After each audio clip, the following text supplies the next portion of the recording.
Here at Tanza Oasis Hotel and Resort. Yan, it's been how many years bago ako ulit nakabalik dito. It's the same thing. Wala pa rin nagbago. Pero yung sa may bandang gilid ng dagat medyo kinain na ng alon yung yung seashore nila. Kaya medyo lumapad.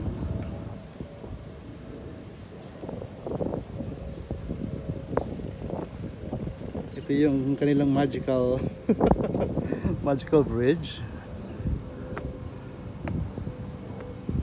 Pero syempre yan, ingat-ingat.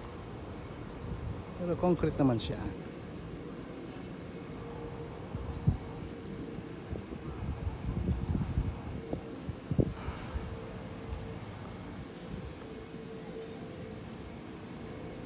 Malapit na ako malobat.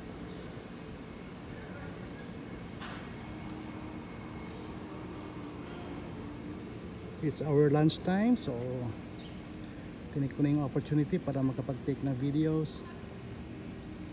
So again, andito po tayo dito sa Tanza Oasis Hotel and Resort.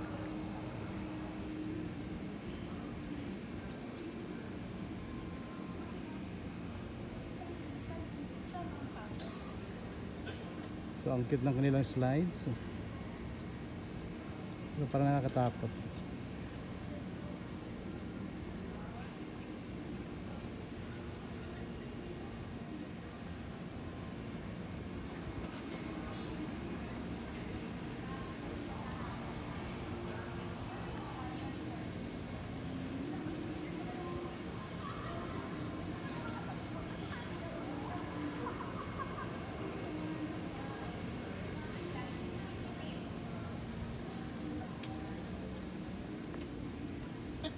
Nakuha mo yata ako, ma'am. Sige, kayo muna dyan. Okay po. Siyempre, titik ko yung opportunity na makapag-take ng picture. Kasi nga, Instagramable ang lugar.